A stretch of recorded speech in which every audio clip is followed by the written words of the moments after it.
J'espère que vous allez bien. On est chez la Doha. Et cette fois-ci, on est direction des influenceurs de la Côte d'Ivoire, de l'Afrique. On est chez Maman Africa. On est quelque part en Côte d'Ivoire. Vous l'avez peut-être vu passer sur les réseaux du nom de Mabio. Moi, j'avais vu juste un petit clip qu'elle avait fait où elle était dans une auto en train de filmer. Elle avait son téléphone en train de filmer parce qu'elle avait reconnu une ancienne camarade, une ancienne relation qui était dans les rues, dans un piètre état, comme je pense qu'il souffre de santé mentale. Et elle filmait en mode, oh, regardez, c'est Intel, c'est Malaika, ah, c'était mon ami, on a tellement fait les mauvais coups ensemble.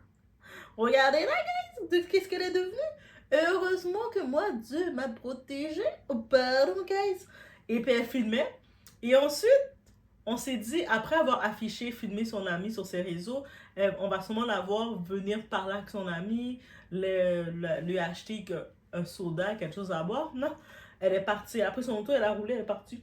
Tout qu'elle a fini de filmer, tout ça, puis elle est partie. On est comme, girl, t'es venue afficher cette fille-là qui souffre de santé mentale, clairement, quelque part en Côte d'Ivoire, pour ensuite t'en aller dire que toi, Dieu t'a protégé, t'as Dieu dans ta vie, t'a protégé. Bref, j'étais un petit peu, je savais pas c'était qui le personnage, mais j'étais comme, c'était ordinaire.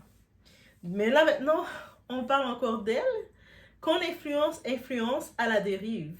Ça donne exactement ce genre d'histoire parce que oui, il y a une suite à sa vidéo. Et aujourd'hui, on parle responsabilité parce qu'être viral, ce n'est pas être au-dessus des lois. Et on y va sans perdre l'instant. It's about everything on the show, guys.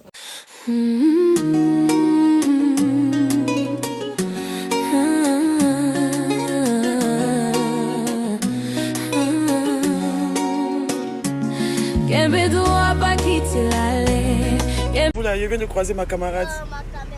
Je viens de croiser ma camarade. Je viens de croiser ma camarade. Regardez ma camarade. Regardez ma camarade, elle est folle. Regardez ma camarade, Malika. Elle est venue vers moi, elle dit Malika. Il a garé devant elle, elle dit Malika. Elle dit oui. Et tu me connais, elle dit oui. Et c'est qui? Elle dit Yélène. Elle dit c'est toi, Yélène. Eh, Seigneur mon Dieu. Eh, Seigneur mon Dieu, rappelle-toi. Ça me fait mal d'elle. Eh, Malika. Non, comment? La fille qu'elle a là, c'est ma camarade même. C'est ma camarade frère même. On a fait beaucoup de choses ensemble, tout ça. Maï, tu as vu Malika? Maï, tu as vu Malika? Disons le merci à... Donc, le 11 février 2026, la Direction générale des transports terrestres et de la circulation, qui est donc la DGTTC, publie un communiqué. Après la diffusion d'une vidéo montrant l'influenceuse du nom de Yélène Virginie Kwame, dite Mabio, au volant d'un véhicule, les autorités procèdent à son interpellation et à son audition. Motif initial: conduite imprudente. Donc, elle conduisait déjà son téléphone en main. Toutes les actions qui peuvent mener à un accident, qui peuvent être un danger public sur la route, parce que conduire, c'est une responsabilité. Oui, gaz, je viens de vous l'apprendre, si vous ne le saviez pas. Usage de téléphone au volant. Donc, elle avait son téléphone, on le voyait qu'elle filmait en plus. Mais lors de l'audition, un élément change tout. Il est établi qu'elle ne détient pas de permis de conduire. Ah bon? Le dossier est immédiatement transféré à la préfecture de police d'Abidjan. Le tournant judiciaire. L'affaire prend une dimension pénale. Conduire sans permis n'est pas une simple irrégularité administrative, c'est un délit. Ajoutez à cela téléphone au volant, exposition publique des faits, mise en danger potentiel. Elle est déférée devant le procureur et oui, à l'ère numérique, chaque story peut devenir une pièce à conviction. Donc, en plus, il y a les preuves qu'elle conduisait parce qu'ils ont confirmé qu'elle filmait. Le débat derrière l'affaire. Au-delà de la personne, la vraie question est: quelle est la responsabilité des influenceurs? Quand on a une audience, on a une influence. Et quand on a une influence, on a un devoir d'exemplarité, au moins un minimum. Tu sais, des choses de conduire au volant, de vouloir se moquer de ton ancienne relation qui ne va pas bien. Bref. Parce que des milliers de jeunes regardent, imitent, reproduisent. La route n'est pas un décor Instagram, ce n'est pas un plateau de télé-réalité, c'est un espace public où une erreur peut coûter une vie ou des vies. Les excuses publiques. Sur un plateau télé, elle déclare: je demande pardon à tous ceux à qui je dois.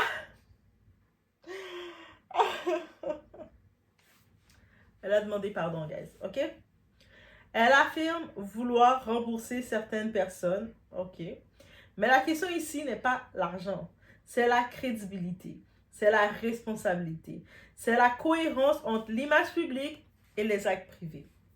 Le vrai problème dans tout ça, dans cette affaire, ce qui choque le plus, ce n'est même pas l'erreur. Tout le monde peut fauter. Ce qui interpelle, c'est l'exposition volontaire, la banalisation, l'absence apparente de conscience du risque au moment des faits. Et dans une société où les accidents de la route sont déjà un fléau, banaliser ce type de comportement est dangereux. Internet donne la lumière, mais la lumière révèle aussi les responsabilités. Être influenceuse, ce n'est pas seulement vendre des produits, montrer ses nouvelles sacoches, montrer les repas qu'on a mangés. C'est influencer des comportements. Et quand ton contenu devient la preuve de ton infraction, ce n'est plus un buzz, c'est un dossier. La viralité attire les vues, la justice, elle, attire les conséquences. À l'ère numérique, on ne se fait pas seulement connaître, on se rend traçable. Et c'est vraiment cette leçon qu'on peut en retenir de cette fameuse influenceuse ivoirienne, Mabio, et que oui, et je pense qu'elle avait déjà eu des problèmes avec la justice, c'est elle qui avait été arrêtée, j'avais pas trop suivi ce dossier-là, donc on va penser que quand elle revient, elle vient avec le discours: j'ai changé, j'ai une nouvelle vision, j'ai vu la lumière derrière le tunnel, et puis elle arrive, et blap, il tombe pire elle encore. Et oui, ça c'est le créole qui est sorti. Et pardon, hein. Oh, on dit pas pardon quand le créole sort.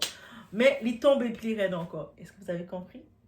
Il tombe pire elle encore. Donc elle est tombée encore plus bas. Elle est retombée. Il tombe pire elle encore. Et tu cours de créole, est-ce que ça fait du bien? Donc bref, c'est vraiment ça qu'on peut en ressortir. Oui, elle a fait des excuses, faut avouer, à moitié pardonner. Elle est consciente, en tant que telle, devant la télé, le plateau télé, elle était consciente et je pense que ça fait partie de son influence, de quand même être consciente qu'elle a fauté, qu'elle est son excuse. On doit quand même lui donner ça. En espérant que les prochains buzz qu'on va entendre sur elle, ça va être des buzz qu'elle va se rattraper vraiment dans son comportement. Au pire, tu veux filmer, tu es en voiture, tu veux filmer, tu te prends un chauffeur. Tu prends ton chauffeur, il conduit, ton chauffeur est concentré à regarder la route, et là, toi, tu peux filmer. Tu vois? Toi, tu peux faire... Tu vas pouvoir faire ça. Et puis, l'ironie dans tout ça, dans toute cette scène-là, c'était qu'elle est en train de filmer la scène pour montrer une ancienne relation qui a mal tourné. Et puis, la vie a dit, qu'est-ce passe? Donc, toi, au lieu d'aller aider ton ancienne relation qui a mal tourné, tu voulais juste l'afficher, mais on va t'afficher à nouveau aussi. Donc, c'est comme un petit retour. C'est pas rire du malheur, mais c'est comme une ironie dans tout ça. Et c'est comme, ok. Elle a voulu filmer pour afficher une ancienne relation. Puis, finalement, elle se retrouve, elle se fait arrêter et on se rend compte qu'elle n'a même pas de permis de conduire. Le double danger, ça veut dire qu'elle n'a pas de permis de conduire, elle n'a pas pris de classe de connaître le système routier. Elle conduit tout croche là. Parce qu'elle n'a pas pris de classe, elle n'a pas de permis. Elle conduit, elle n'a pas les codes de la route, elle n'a pas le côté de respecter. Tu sais, comme quand tu conduis, c'est un privilège. C'est un privilège, ça vient avec des responsabilités. Donc, oui, tu dois faire attention. Il y a les piétons, il y a les autres conducteurs, il y a tout ça. Quand tu conduis, tu dois être vigilant sur tout ça. Mais elle n'a même pas pris en compte tout ça, elle était juste en mode je vais faire du contenu. Et voilà. Voilà les retombées. Donc, c'était juste cette petite information face à notre influenceuse. On attend qu'elle se rattrape. Prochain buzz que j'espère voir me retrouver passer sur elle, ça va être un buzz positif parce que c'est quand même une influenceuse, une Afro People, une belle femme noire. Donc, j'aimerais ça qu'elle lance un nouveau buzz, mais que ce soit un buzz positif, que je puisse dire « Ah, voici ma bio, elle vient de lancer sa nouvelle gamme de produits. » J'imagine qu'elle fait des produits bio. sa nouvelle gamme de produits bio qui fonctionne et qui vient d'être commercialisé en Occident et nous, on va pouvoir l'acheter. J'espère que c'est ça le prochain buzz qu'il va faire, guys. Je vous laisse sur ce. Laissez-moi savoir ce que vous en pensez. On se retrouve au prochain